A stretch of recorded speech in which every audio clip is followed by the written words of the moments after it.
These days, work is in trouble. We've outsourced most of our manufacturing to other countries, and with that, we sent away good jobs and our capability to make things. American Giant is a clothing company that's pushing back against this tide. They make all kinds of high-quality clothing and activewear, like sweatshirts, jeans, dresses, jackets, and so much more, right here in the USA. So when you buy American Giant, you create jobs in towns and cities across the country. And jobs bring pride, purpose. They stitch people together. If all that sounds good to you, visit American-Giant.com and get 20% off your first order when you use code STAPLE20 at checkout. That's 20% off your first order at American-Giant.com with promo code STAPLE20. I wrote this down on a card that I was going to do this. I was going to act like I love what I did, do every job to the best of my ability, treat everybody with total respect. And I started doing this, and 30 days later, my income went to $62,000, from $20,000 to $62,000. My whole life changed in 30 days. Welcome to the Beautifully Broken podcast, brought to you by AmpCoil. I'm your host, Freddie Kimmel, and on this show, we discuss the common thread survivors share after walking through the fire, the practitioners making a difference, and the treatment modalities that deliver healing back into the hands of the people who need it most. Witness the inspiration we gain by navigating the human experience with grace, humility, and a healthy dose of mistakes. Because part of being human is being beautifully broken.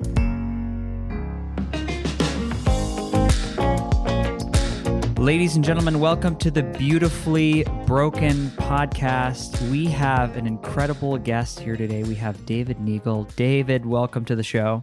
Hey, how you doing? Glad to be here. David, I am absolutely floored. I've been digging into some past interviews and your story, and this being the Beautifully Broken podcast, you're the example. You know, you're walking the walk. Can you tell the audience a little bit about your story? Let's call it your pain to power scenario.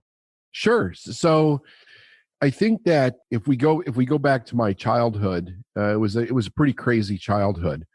There was I was born in the mid 60s. So coming out of probably up to about 1971, everything was pretty cool. And there was a tragedy in my family in 1970. My mother's brother, my uncle, died in a horrific house fire. And his two kids, which were my cousins, one was a year older than me, one was a year younger than me. They died in the fire also.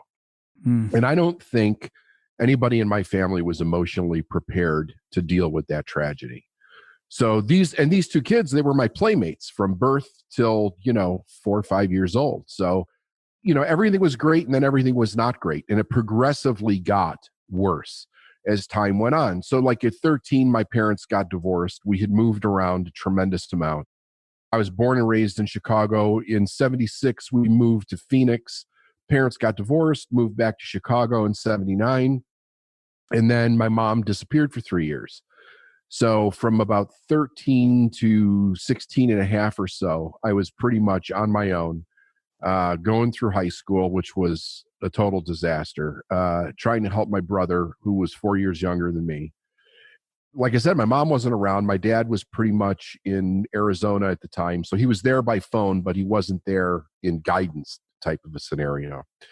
So I was just trying to make it, and I was doing okay. I wasn't doing too bad, although I ended up quitting high school at 17, moved out, got in a big blow up with my mother, and I decided that I was just going to try to chart my own path in life from that point on.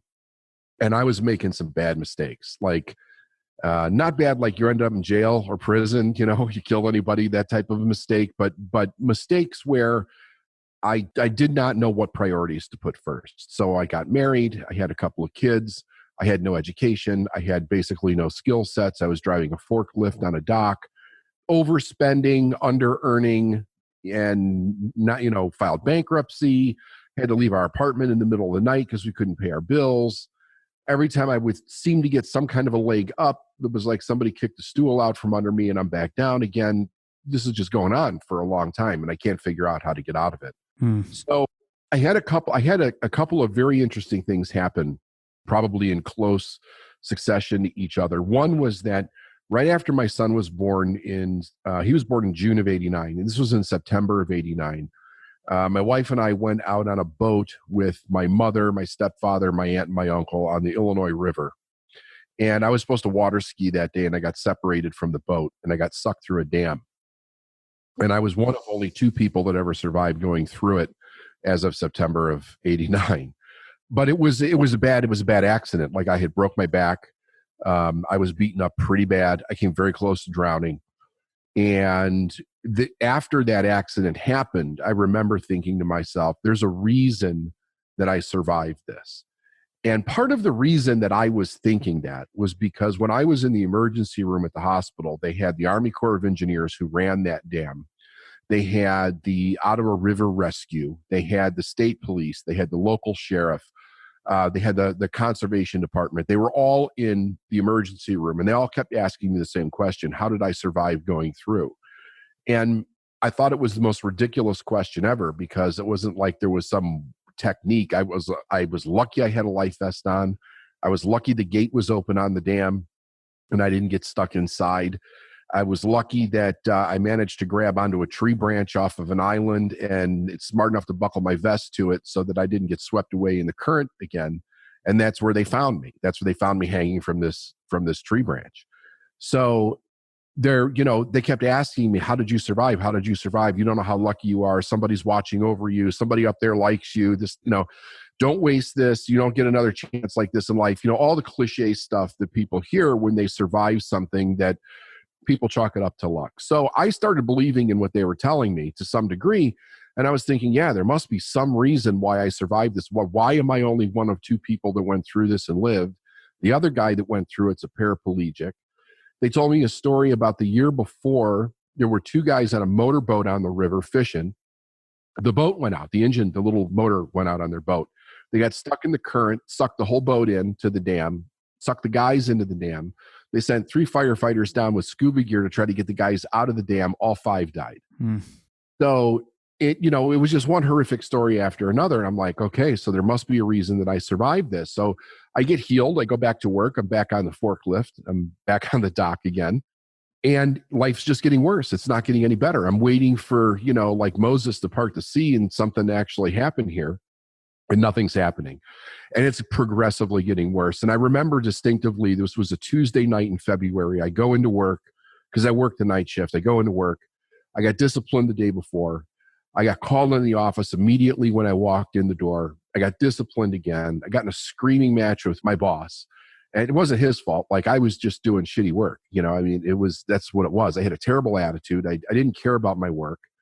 I deserved, I should have been fired on the spot, actually. I was, it was, like by the grace of God that he didn't fire me. And I'm just mouthing off to him. And I go and I'm in the back of this trailer on the forklift, and I just start crying. I just broke down because I didn't know how to change it. I had no idea. I wanted to change it. I really did. And I actually asked people, how do I realized I made a mistake. I should have stayed in high school. I should have found a way to go to college. I shouldn't have gotten married. I shouldn't have. But I did. So now what do I do? And their answer was, work hard. That was it. Take all the overtime you can, work hard, go back to school if you can, which was, it was an impossibility at that time. There was no internet. I had 2 children. We were living in low-income housing, like next door to a drug dealer that used to beat his wife, like seriously nasty. I had a car and a Ford Escort wagon that I used to drive to work. It was 56 miles to work one way. And it would take a quart of oil to get there and a quart of oil to get back. So I would buy it at the discount shops, like the big cases of oil, and keep it in the back. And I'd have to put a quart of oil in it every time I drove. A big cloud of blue smoke behind me. And I managed to keep that thing running for 2 years. So anyway, nobody could tell me how to get out. They were like, you shouldn't have done this. And that's all the advice that I could get. So I break down crying in the back of this trailer. And this voice in my head says, David, change your attitude. That's all it said. And it was very distinct. It was in the moment. I couldn't decipher if it was in my head or if it was actually audible. I remember looking around to see if somebody was there. Like, that was really weird. So I started thinking about it, and I realized that this was not the first time that I heard that phrase, change my attitude. I had been hearing it my whole life. So when I would get in trouble in school, or I wouldn't do my schoolwork, they would call my father in. And the teachers would tell my father, David's a pretty smart kid, but he's got a terrible attitude when it comes to his schoolwork. If he would change his attitude, he could probably get really good grades. So I would go home and I would be told to change my attitude. And then my parents' philosophy was send me to my room from one quarter to the next. So when I would get the report card and it would be all D's and F's, I'd have to go. I could not have any privileges. So I'd have to stay in my room and study till the next quarter. But nobody even taught me how to study. Like, it was the worst possible thing they could have ever done to me because I wasn't picking up a book, right? Mm-hmm. So I started playing with the idea of, okay, so what is this attitude thing? What is it? Because I really didn't know what it was. And I started asking myself, let me pick somebody that is like way ahead of me. Because here was the weird thing. Even though I had this terrible attitude, I wanted to be really successful. But people would be like, oh, it's a pipe dream. You're a dreamer. You're never going to do anything. You can't stick to anything in your life. So I took the guy that owned Keehee Foods in Lisle, Illinois, which was the company that I worked for at the time. And the story that we were told was that he had started this company in his garage. And I think it was in Melrose Park, Illinois, or Highland Park, or something like that, one of the suburbs of Chicago. And he's the largest food importer in the United States at the time. Like, he was the major importer for Evian water. Most of the imported foods and spices that we get in this country would come through Keehee Foods. And he started it in his garage. And I'm thinking, okay, so I can relate to that. I can relate to like starting something in your garage, because the one thing that I did do, even though I didn't have any respect for authority, was that I worked most of my childhood, like from having 2 paper routes to working in McDonald's for 4 years to buying used cars and fixing them up and selling them for a profit, to a little dabbling in weed here and there, when I was a kid. Any way to make money, right? But I never considered it like entrepreneurial or business or anything like that. It was just find a way to hustle and make money. So I could relate to this guy that he started this business in his garage, and I'm thinking, all right, so what's the difference between where he is now and his attitude and mine? And 3 things stood out very staunchly to me. One was that he must have loved what he did, because I could not get past the idea that most of what I was doing, that from a work perspective, I hated. I just absolutely hated it. I didn't even have like a middle ground where it was like, yeah, I like this. It's okay. It's all right. Maybe I could do this for a living. Either I loved it or I absolutely hated it. And I hated what I was doing. So I was like, he must have loved it to some extent, to build it out of his garage into this huge major corporation. He must have loved it. And then I realized that if he loved it, he probably did all the work to the very best of his ability. And I was not doing that. I worked to go home. Let me just get it done as fast as I can. Forget about the quality, forget about the consequences, and just get the hell out of here and go home. And then the other thing was that I didn't treat people with respect because I was angry. So I was snarky. I was sarcastic. I was demeaning and degrading, in a lot of cases, abusive. I just wasn't treating people nice because I didn't like who I was. I was angry at me. I didn't know that at the time, but which caused me to be angry at just about everybody else, So if you weren't on my side, you were definitely on the other side. And I realized that this guy that owned this company, he had a state-of-the-art warehouse that was mostly automated. So they would have these huge racks that would go up several stories to the ceiling, and they were all stocked with all these different foods. And these orders would come in from different stores, and they would have these guys up in these racks that would pick the food, put it down on conveyor belts, and it would come down in the precise order for the deliveries. It would get stacked up on pallets, and it would get shrink wrapped by a machine. And then we would take it and load it in the trailers based on how the drivers would make the deliveries at the time. So other companies would come in and they would want to see how he automated this system. And he was always walking through with suits from one company or another, but he would never pass an employee without stopping to say hello, asking how your wife was, asking how your family was, how's your kids. Most of the people that worked in that warehouse didn't even speak English.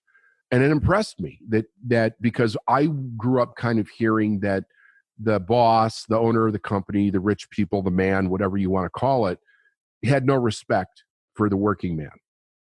And here was a guy who was showing me that he respected everybody that worked for him enough to say, hi, how's your day? How you doing? He wouldn't spend an hour with the people, but he would not pass you without acknowledging you. And I saw something in that.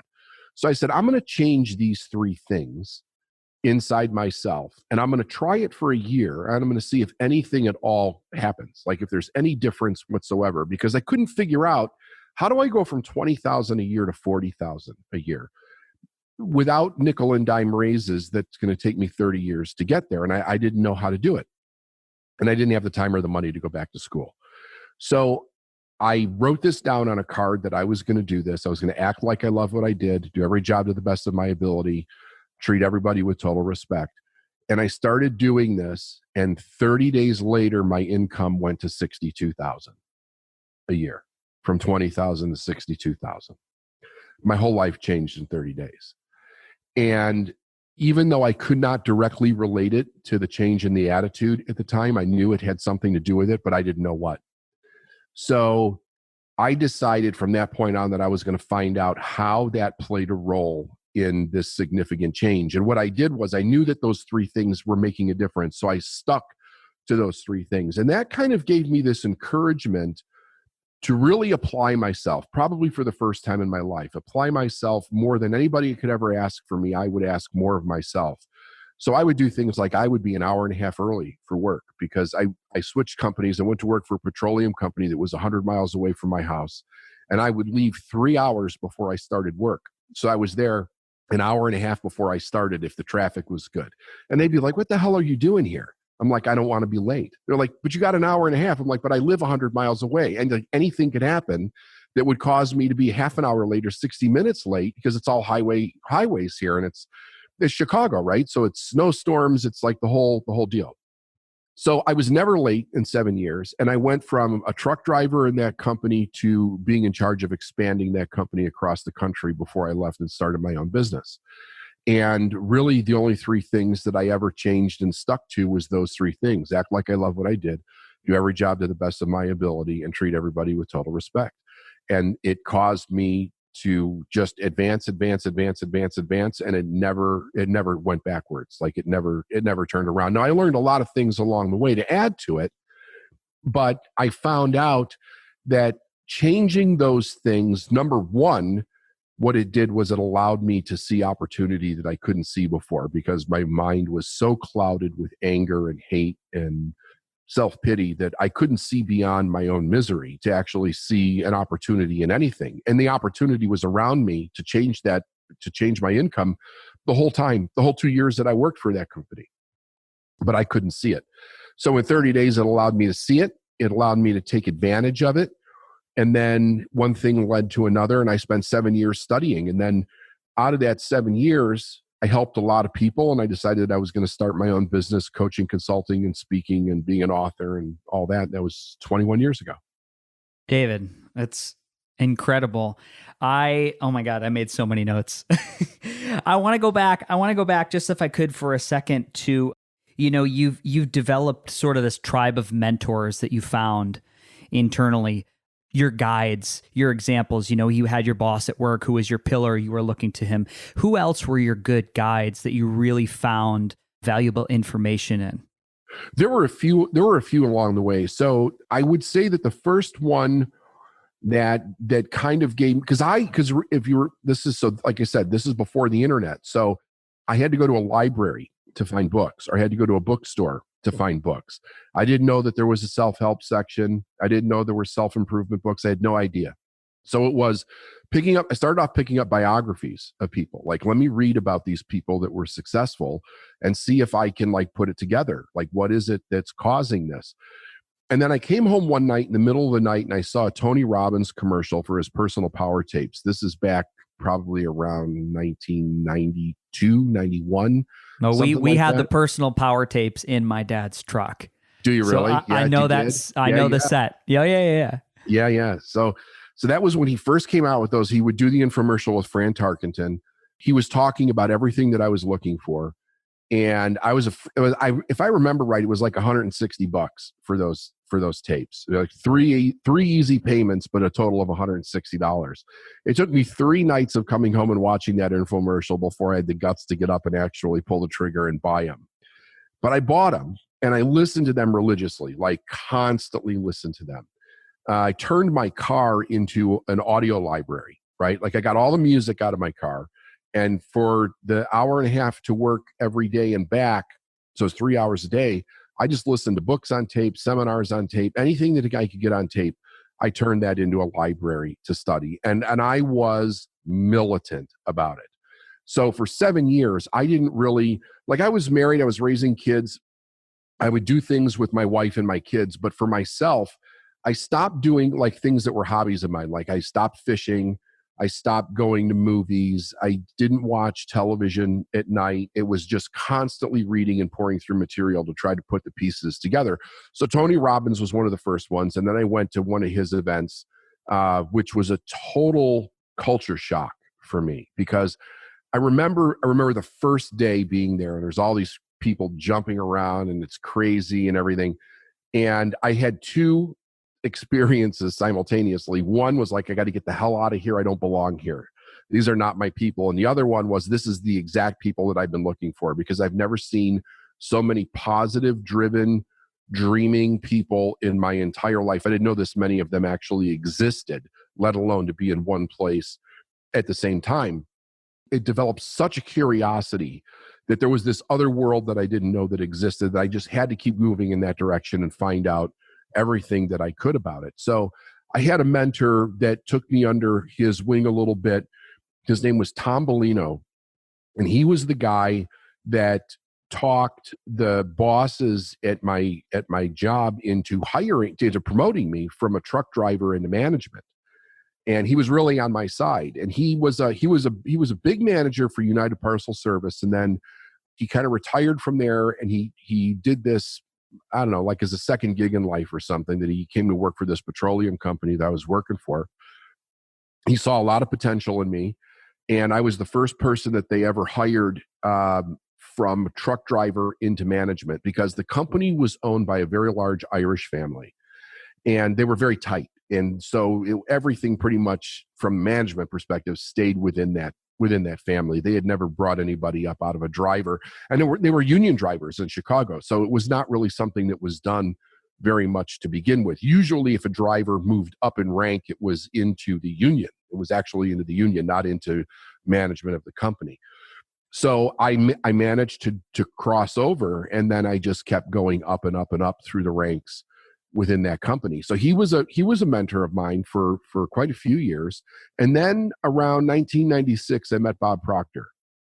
And Bob was a person who started putting things together for me with a lot of questions that I had that nobody else was putting together. And primarily what it was, the conflict that I had between my religious upbringing and success in life. So I was raised Catholic in an Italian family in Chicago. And it was very Catholic, very Italian, very Chicago. So it was, they had their beliefs about a lot of things. And to them, that's the way that the world was, period. There just was no changing it. And there was no leaving it. There was no other opinions. You didn't disagree with it, nothing. So I needed to find answers to a lot of that stuff that I had learned, Plus, being born 66, you're seeing a lot that's going on. Remember, like you got RFK that's killed, you've got the Vietnam War that's going on, you've got Martin Luther King Jr. that's assassinated, you got the Democratic Convention. Like all of this stuff is in my awareness as a little kid, not even really understanding what it means, but you're seeing it, you're hearing it. It's in your life. People are talking about it, Watergate, all that kind of stuff. So I needed answers that all I realized that I was getting was people's opinions. And a lot of me thought, these opinions are bullshit. Like there's something that's so not true about what they're telling me. There was a tremendous amount of racism too going on. And I just didn't believe it. But I had nothing in my life that says, here's why this is not true. Right. Even when I was learning from Tony years ago, back then, he didn't talk about spirituality at all. He was all about peak performance, and that was it. There was it was setting goals. It was a lot of the rudiments that he was preaching back then. Plus he was very heavy NLP. There was not a lot of like awareness and, raising of consciousness and stuff. None of that was there. But Proctor was talking about those things, and he was talking about how they actually fit together and they were one and the same thing. So I spent a lot of years learning from him, and then he became my personal mentor, and then we had a business together for a period of time. Him and I traveled all over speaking and working together for a number of years, and then I went out on my own. So that was that journey up until that point. That's incredible. What do you think? What do you think was the contraction? If you can go back to the mindset of that young guy who's working a forklift, and you just, like you said, you couldn't see options. Why do you think you were so pulled in, and that anger and that rage was? Why do you think those blinders were put in place at that time in your life? Because I think so many things I had very severe things happen in my life that gave me a lot of false absolutes about life. So it was very difficult to see beyond those absolute opinions or ideologies that people gave me, because I never got to hear the other side of them. I never got to hear like an opposing opinion or idea all the way through to where it made sense.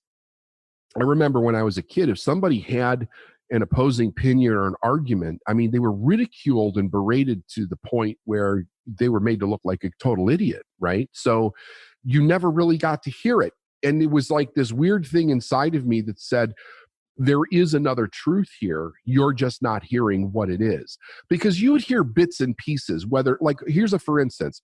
So I was raised in a very racial time and in a very racial area and heritage in Chicago. But at the same time, that's when all the PBS stuff started happening. So you had Sesame Street, you had the Electric Company, you had Zoom, you had a lot of shows that were bringing racial integration to the forefront in society. The kids were watching, right? So our minds are wide open, and here they are. You have blacks and whites and Asians and Mexicans and people integrating in a very happy, loving, teaching kind of way, which was the total opposite of what I was being taught at home. So I think that things like that, I don't know for 100% sure, but if I look back on my childhood, I think it was those things that actually planted the question there. It was there was a big difference in what I was experiencing outside of my family versus inside of my family, and it was like night and day. And this is a bridge. This is a bridge right now, but I'm seeing this. When you described that portion of your life, I'm seeing this happen a lot right now online, social media especially. I'm seeing lots of anger. I'm seeing contraction, fear, polarization, and I'm watching people create these avenues for thinking that are very small, very linear.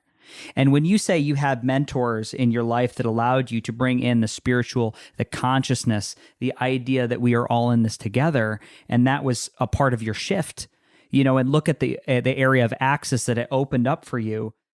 I wondered if you couldn't just speak to that a little bit. If you're witnessing this as well, obviously we can't not talk about COVID-19 right now. We cannot talk about the viral epidemic, but how it is forming people's opinions. And I do want to bridge it over into the world of business and finance, and how we navigate this incredibly tumultuous time. But I wondered if you couldn't just offer your opinion on some of these items. I think what it's doing is it's amplifying people's opinions right now. I think we were extremely divided before COVID-19. That was the experience that I have been watching for a number of years, especially politically divided, like ferociously politically divided, to the point where they're too steeped in the own dysfunction of their opinion to even cross the aisle to any kind of an agreement whatsoever. It's just about making the other person wrong, period. They don't care who they hurt. And it's both sides, right? So it's craziness. It's insane. And of course that spills out into society. But the COVID thing, I think, amplifies in this situation in a very interesting way, because if you pay attention to something, because I was doing a lot of research on this when this first happened, if you basically look at every 20 years for the last 100 years, we've had a major incident that does something to bring us together about every 20 years or so. And yeah, this goes all the way back to the 1800s, and I didn't go much further back than that, but I was just looking at the last 100 years or so. And there is a process that happens where something happens, it brings us together. We have to fight to survive. We have to fight to make it through some kind of an obstacle. And then once we make it through it and things start getting good again, we go off into these crazy different ideas and ideologies that divide us apart. They split us apart. And then they get very, very, very wide. And then something else happens that brings us close again, to some degree. And I think that's also something that we're experiencing now, because now as we do this podcast, there are a lot of states where people are marching in the state for the opening of the economy so people could get back to work, right? People are fighting for something that means something to them. Now you've got a divide. Even that creates a divide, because you have the doctors and the nurses on the other side saying that those people don't represent the state. We represent the state. I was just watching this today, and it's very interesting because people are fighting for something that they believe in, that affects the core of their life, the core of their existence. So you've got people that are fighting for people's lives in the medical community. You've got people that their businesses are being threatened to go under. Their businesses are going under. People can't pay their bills. They're not getting the money from the government. It's not enough from the government. People are going stir crazy in their house. People are fighting. There's a lot of craziness that's going on, but then it starts to, well, what are we fighting for? And everybody's trying to fight to get back to some kind of a normalcy again, right? Like seems to be like the underlying opinion. Can we get back to life as we know it? You don't hear as much about the things that we were fighting about 8 months ago. Those things we're not hearing about at all. So it's interesting how it has shifted the view of people, not just in the United States, but in the world overall. Like, what has become important at this moment in time, and where is this actually going to lead us, overall, with all of this. So when I worked with Bob, the thing that the first thing that he did was he got the idea of spirituality in my head correct. And I needed to get the religion out of my mind. So, religion is very dogmatic. Most religions are very dogmatic, and they say it's this way, everybody else is wrong, and that's what the deal is. What that kind of creates is that you go through the world very judgmental, and you say if the world is not the way that you've been raised to believe it, then everybody else is wrong. So he helped me break those barriers down in my mind and see people for who they are and their individuality and their own individual ideologies, what they believe in. Really going through the big three that we call them, which is sex, money, and God, and really understanding what those things are from a truth perspective and not a judgmental perspective, and getting those things straight, in your life.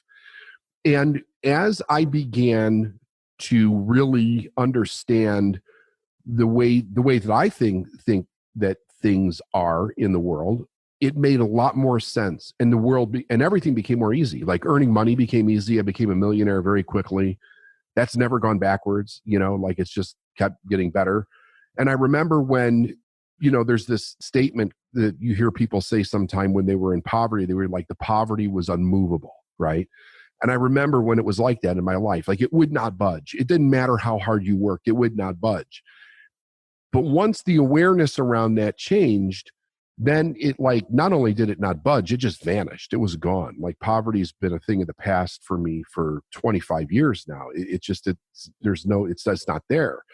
But I realized that it was an awareness. Making money is an easy thing if you're aware of how to do it. Loving your brother and your sister is an easy thing if you're aware of how to do it. So I think it's about getting these things straight in our mind and really understanding from the point of what moves us forward as a species or nature or spiritually, where we all actually come together and we're not divided. It's interesting what you say, because I feel that too, this desire and need to go back to before. It's like open up the country quick so we can run back. Well, I think, what's painful to me is that we've had this chance to just sit and breathe for a minute. And as uncomfortable as that is for so many people to do, I've questioned what I'm running back to. I look very clearly now. I can see where I spent my time, and I can actually see, for me as an entrepreneur, like I'm sure you've experienced, not so much has changed. I've realized I work a lot, and I left the house too. Maybe I'd go to the gym, or I'd run to Whole Foods, but I'm generally, I'm doing an interview, I'm creating content, I'm working with the startups that I work at, and that's everything that I've chosen to engage in is filled with purpose. There's not a thing in my life that I'm doing that takes up my time that I don't absolutely love or I don't absolutely believe in.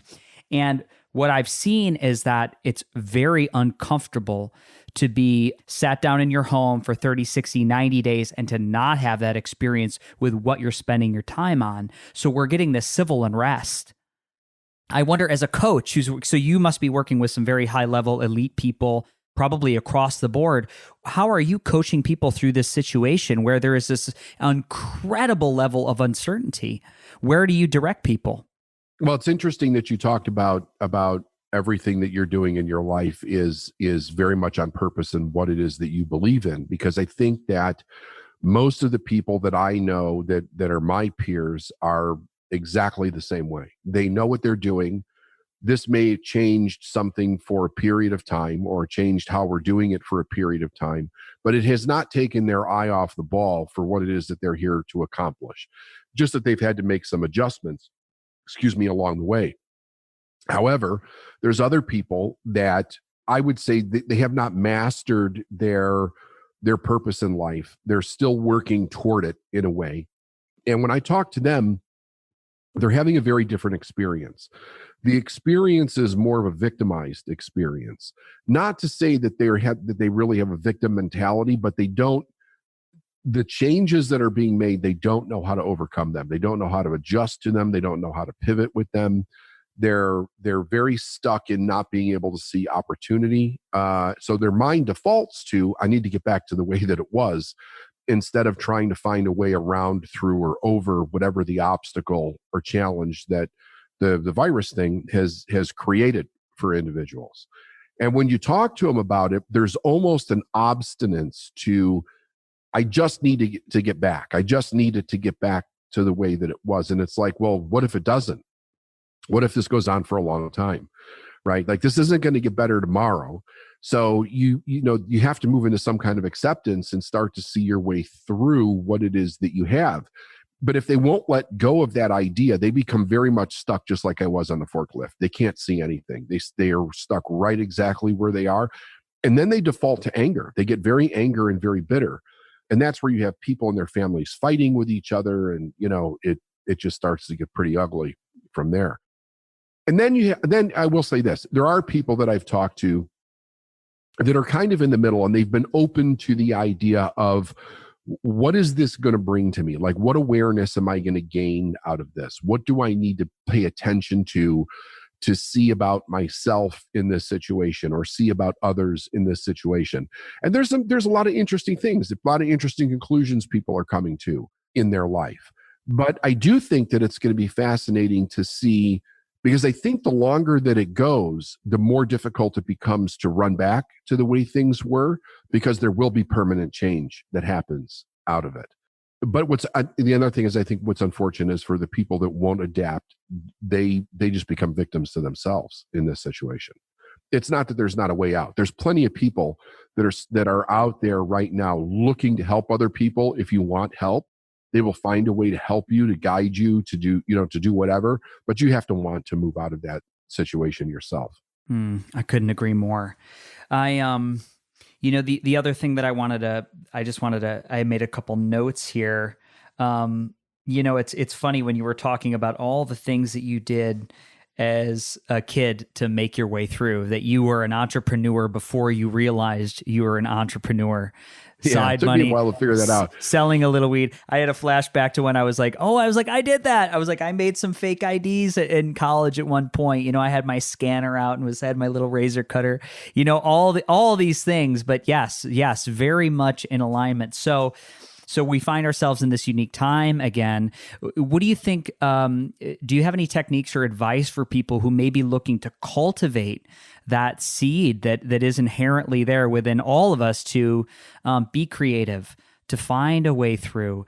Are there any exercises you can point people to, go out and you write it down on a piece of paper, do a mind map, anything in that vein of thinking?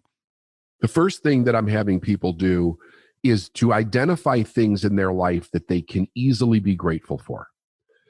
Because I think that part of the idea is moving your mind to a place of acceptance. So I'm not even asking people to look for things with the virus to be grateful for. What are things that are already in your life before the virus happened that you could be grateful for? Maybe it's your health, maybe it's your kids or your spouse or your parents or your house or your dog or your cat. What can you already be grateful for? To really get the mind to focus on the abundance that we currently have. And then can you work out from that inner circle? Are there things that you can be grateful for today that you didn't necessarily have in your life that you can appreciate more now than you could then? Because I think that if, there's this universal law called the law of polarity. And it basically states that everything in the universe has an opposite and it's equal and opposite. So, and that's also for non-physical things. Concepts, ideas, whatever. You cannot have one side of something without the other being present simultaneously in the same place. But that doesn't mean that a person can necessarily see it or recognize it. So what's the process for us to be able to see or recognize opportunity in our life? So there's a few. It depends on the individual. However, it can either come from inspiration or necessity. So if you move to a place where anger overthrows your necessity, you won't see it. But if you can move to some kind of inspiration, if you could be grateful for what's going on right now, you open your mind to see things that are good. Like you're giving a command to your mind that says, look for good things.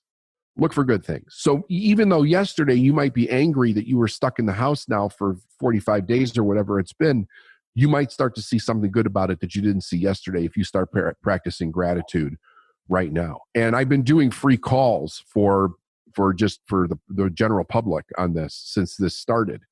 And we started off with the idea that this is a change. This is a change that we really don't have any control over, right? It's like all of a sudden our country became communist, right?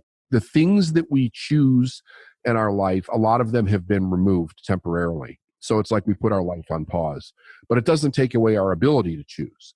So that's very important to understand. We may not be able to choose the things that we chose yesterday, but we still have the ability to choose. So what are we going to choose right now? We're going to choose what we can see. We're going to choose what's important to us, but we have to focus on it and know what it is in order to recognize its importance.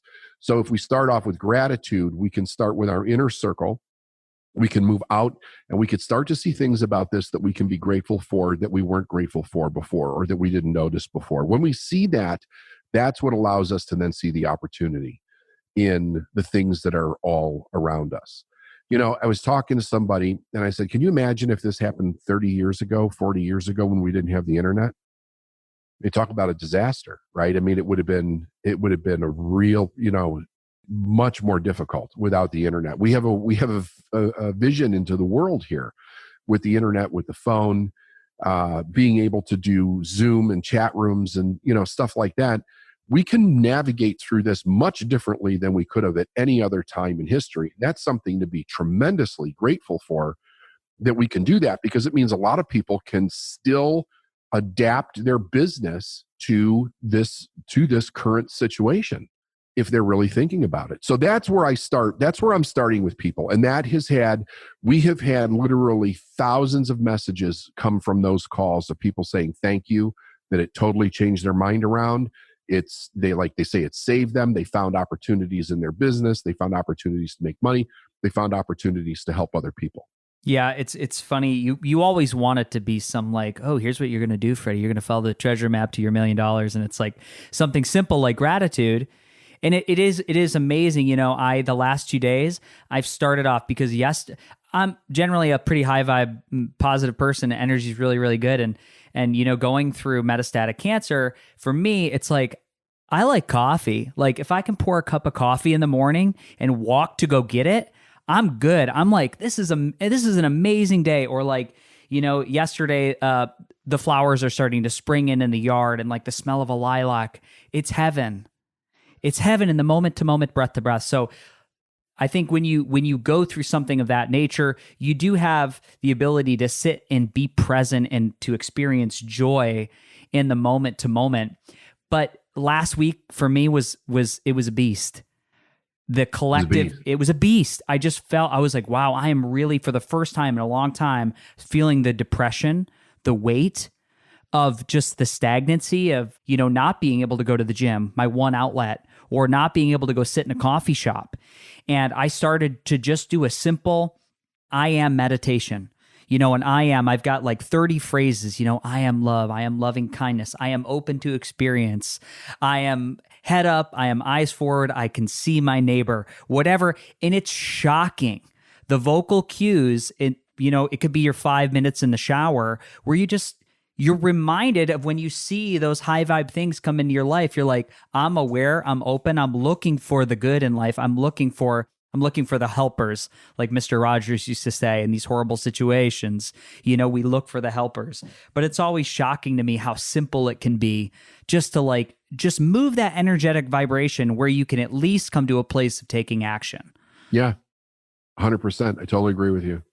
I have another question about just health and wellness.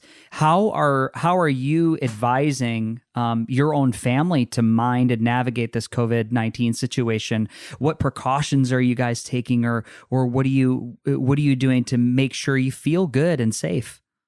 Well, everybody's doing like what's being recommended. Like nobody's going around anybody or anything.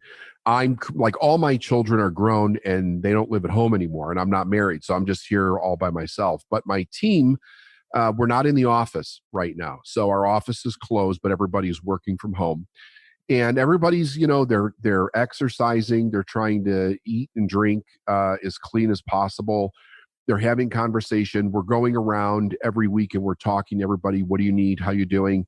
And just listening, just listening to what everybody's going through. And one day you'll have somebody, they're doing great. The next day they're very down. They're very, very down. I had a friend who was doing fantastic. And then I talked to her the next day and she was in such a depression because somebody had jumped out of a window and killed themselves over the virus in New York. And she was really having a rough time, with that, so it is, I think it's doing the simple things and reaching out when you have help, and then also checking in on everybody that you love and care about on a regular basis, just to see how they're doing and see if you can help in any way. And sometimes it's just listening to somebody, let somebody talk about what their experience is. Don't try to make it wrong.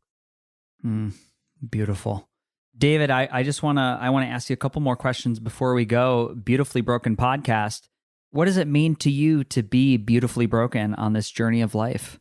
That means that's the beautifully broken is, I think, where you elegantly look at the shit in your life and you realize that that's where the gifts are. That's where, I remember when I discovered the idea that my greatest gifts were in the deepest parts of my pain when I was a childhood. That's when I was learning the most. And I had never looked at it that way before. And I realized that there is no perfect person, that we've all gone through things and we're all going to go through things. And those things are trying to show us something greater about ourselves that we can then take and make our life more beautiful, but other people's lives more beautiful also. I don't see broken as a final thing in anyone's life. It's like a correction. It's the doorway to the next journey. I have a dear friend, Darla Ledoux, who, when she was going through some very difficult times in her life, she was seeing a therapist. And she, every time I think of this, it cracks me up, because I'll never forget the first time she told me this. I was not expecting this. She said, the best advice I ever got from my therapist, and I guess this is when her husband had left her or something like that. She's sitting down and she's talking to her therapist, and her therapist says, Darla, when one door closes, another one opens. It's the hallways that are a bitch. Oh, I love that. Yeah, I love it too. Oh, that's the hallways that are a bitch. That's amazing. And then this one just was downloaded. So you have all this insight. You work with a very unique portion of the population, and I'm sure you have a vision for the way things you would love to see this COVID-19 situation unfold in the country. If you could have a magic wand and wave it, what would be 3 things that would change about the way of life as we know it right now, coming out of this COVID-19 situation? Magic wand. Oh, wow. Well, I honestly, if there was a magic wand, I would like to see them come up with some kind of a drug that would make it go away, like a vaccine or something.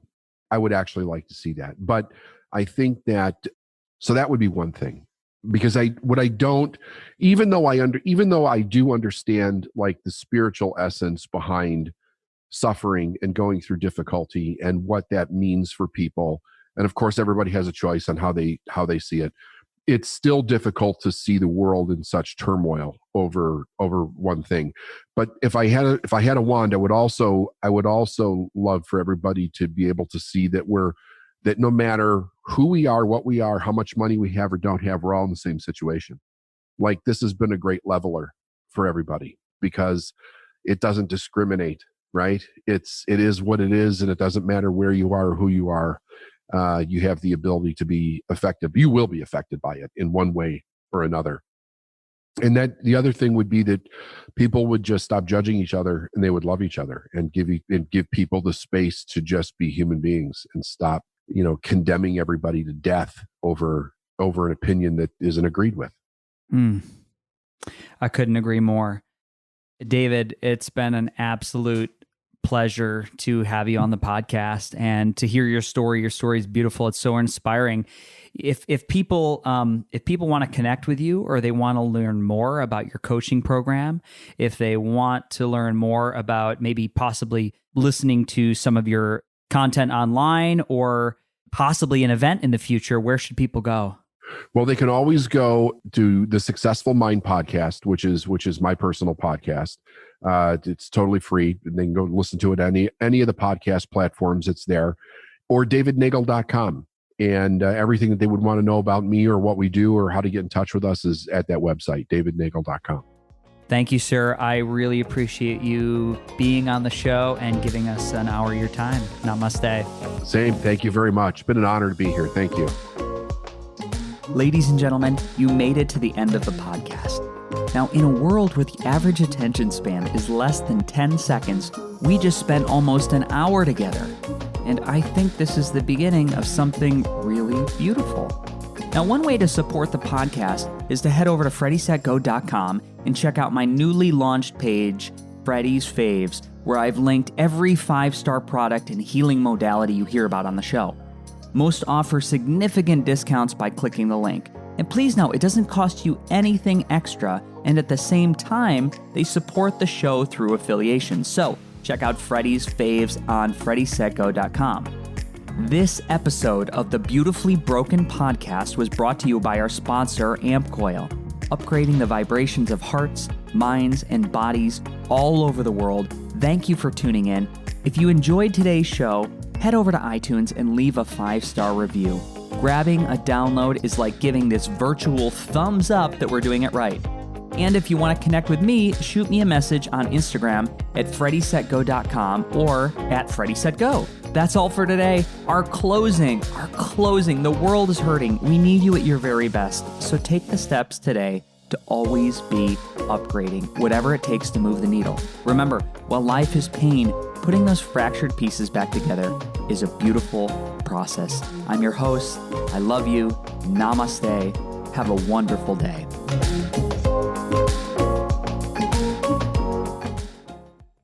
American Giant makes great clothing, sweatshirts, jeans, and more right here in the U.S. Visit American-Giant.com and get 20% off your first order with code STAPLE20. That's 20% off your first order at American-Giant.com, code STAPLE20.